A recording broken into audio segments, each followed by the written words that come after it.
You have $650 million and nobody knows. Not your neighbors. Not the guy at the gas station who waves every morning. Not your own brother-in-law who thinks you're doing all right in some vague, unspecific way. You're not hiding, not exactly. You're just ordinary on purpose.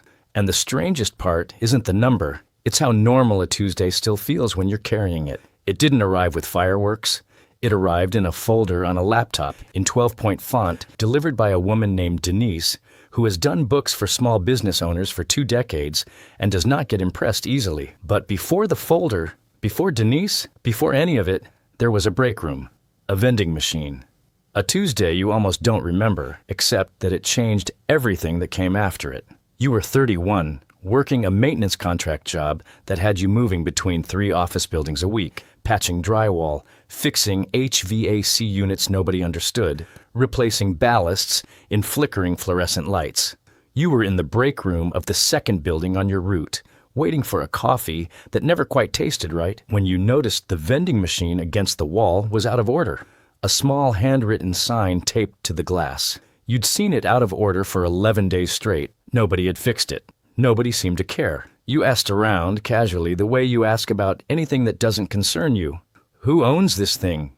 Turned out it was a guy named Walt, semi-retired, running maybe 15 machines scattered across small offices and auto shops in a 30-mile radius, pulling somewhere between $60 and $150 a month per machine after restocking and location fees. Not a fortune. Not even close. Just a number sitting quietly on a spreadsheet somewhere while Walt spent most of his time fishing. You went home that night and did the math badly at first, then more carefully the second time, the way you do anything that starts to matter. If one machine nets $90 a month, 10 machines net $900. 30 machines, placed well, serviced consistently, could put $2,700 to $4,000 a month into an account, whether you showed up that day or not. The number wasn't the part that hooked you. It was the architecture underneath it. A machine doesn't care if you're tired. It doesn't need motivation. It sits in a hallway solving a small, boring problem for strangers,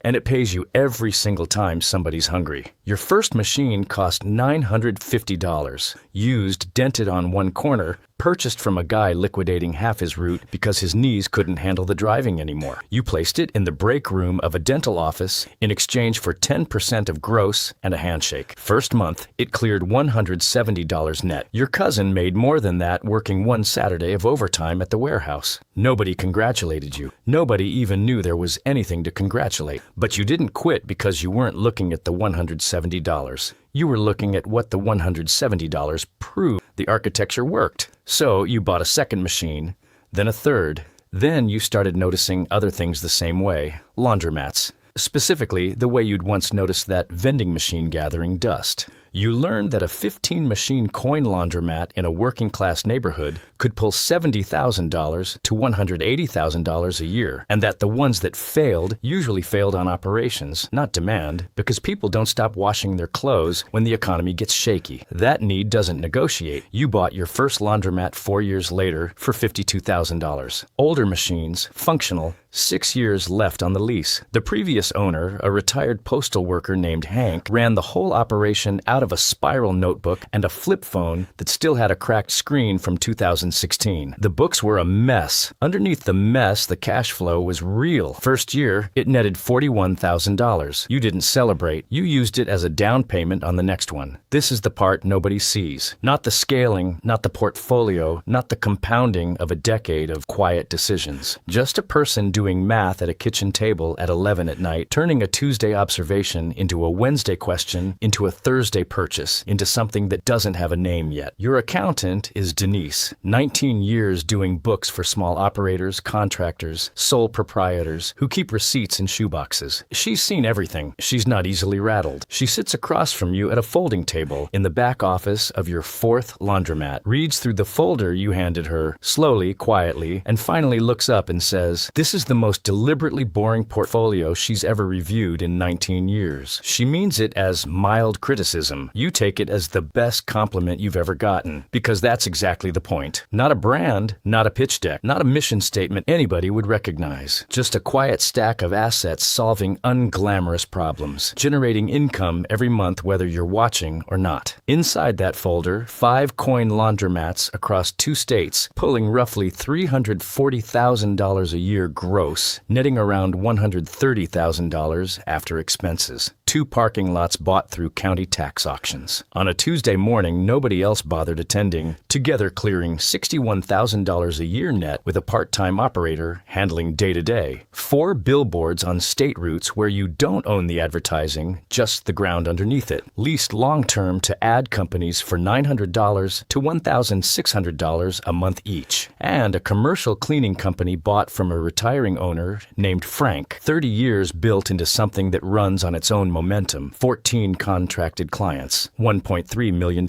in annual revenue. Thin but reliable margins. Denise asks if you're thinking about anything with more upside. Tech, maybe. Multifamily real estate. You tell her no. She nods, like she expected that and doesn't fully understand it. What she doesn't see is the logic underneath the boredom. Every asset in that folder serves a need that doesn't disappear. Not in a downturn. Not when a new app disrupts something else entirely. People wash clothes. People park cars. Buildings get dirty every single day, and somebody has to clean them. There's no startup coming to disrupt a parking lot. There's a guy at a fundraiser you attend for your kid's school. Blazer, that fits a little too well. Watch that costs more than your first laundromat's down payment. He talks about his portfolio the way some people recite scripture, loud enough for the room to catch it. You showed up in a Honda Pilot with 94,000 miles on it and a crack in the windshield you've meant to fix for 8 months. When he asks what you do, you say you own a few small businesses. Laundromats, mostly. Some other stuff. You watch him calculate you in real time. The car, the plain jacket, and sort you as comfortable maybe. Not worth the full pitch. He turns towards someone else within 4 seconds. That dismissal is worth more than anything else that happens that night. Because the moment someone underestimates you, they stop watching you. And the moment they stop watching, you can do whatever you want. People think stealth wealth is about modesty. Maybe for some it is. For you, it's a strategy. The Honda isn't a statement. It's a tool that starts every morning and draws zero attention in any parking lot in America. The average new car payment right now sits north of $700 a month. You paid cash for the Pilot years ago and haven't put a dollar toward a car payment since. Every dollar that isn't going to a lease is going somewhere that compounds instead. Your house is the same story. Modest colonial. Paid off 2 years ago. Neighbors think you're a small business owner doing okay. They're not wrong. They're just several zeros short. What you've learned, slowly and at some personal cost, is that visibility is expensive in ways that have nothing to do with money. The moment people know what you have, they start relating to what you have instead of to you. A distant cousin finds a reason to call. Someone at church has a business idea that just needs a little seed capital. You've watched money change the temperature of a room the second it becomes visible. Not maliciously, just automatically. So you keep the room the same temperature it's always been. Your best friend since high school is named Ray. He's the kind of person who calls on a random Wednesday just to check in. No agenda, no ask. 3 months ago, a Wednesday call had something underneath it. Ray had spent 2 years building a barbecue food truck with a real local following, the kind that gets written up in the town paper. He wanted to lease a small storefront near downtown. The numbers made sense. He needed $70,000. You could have sent it before the call ended. To your balance sheet, $70,000 is roughly 9 days of income across the portfolio. It's not a sacrifice, it's barely a decision. But you didn't send it. You sat with the phone against your ear and felt the full weight of knowing exactly what you could do and choosing not to do it. That feeling doesn't have a clean name. It isn't guilt. It isn't selfishness. It's something quieter and more specific. The loneliness of understanding a situation more clearly than the person living it. Because money handed to someone who isn't structurally ready for it doesn't solve the problem. It accelerates whatever's already there. If the operations are loose, the money makes them looser. And then the money's gone, and sometimes so is something in the friendship. So instead of sending it, you asked to come by Saturday morning. You sat at Ray's kitchen table with a notepad for 3 hours. You found 2 line items quietly bleeding him dry. You asked about the lease terms on the new space, the escalation clauses. What happens in month 18 if traffic runs 30% below projection? He didn't know the answers, not because he wasn't sharp, but because nobody had ever asked with him before. You went back the next Saturday, and the one after that. By the 4th, Ray had renegotiated 2 supplier contracts, found a local SBA loan program he qualified for, and restructured the whole timeline without needing outside capital at all. He signed the lease 6 weeks later. He called you the night he got the keys, voiced voice cracking the way it does when something you worked for finally arrives. He said he couldn't have done it without you. You didn't tell him what you could have written the check for. You probably never will. That's not modesty. It's understanding what the story needed to be. His story, built by his decisions, in a way no check from you could have made possible. There are rooms inside your life nobody gets to walk into. That doesn't get easier. Not the secrecy itself. You've made peace with that. It's the specific weight of watching someone you love struggle through something you could remove in 60 seconds, and knowing removing it would be the wrong thing. Knowing it fully, sitting with it across a kitchen table for 4 Saturdays in a row. The email arrives on a Thursday at 7:04 a.m. You're standing in the plumbing aisle of a hardware store, not for yourself, but because one of the laundromats has a slow drain, and the property manager texted a photo, and you happen to be nearby. You're holding a bottle of drain cleaner in one hand, your phone in the other, trying to remember if the pipe under that sink is PVC or galvanized, because it matters which product you use. That's when the notification slides in. Subject line, Q3 portfolio summary final, from Denise. You almost put the phone back in your pocket. Something in the preview stops you. You set the drain cleaner down on the shelf and open the email. Your total verified net worth across every asset, every entity, every account has crossed $650 million.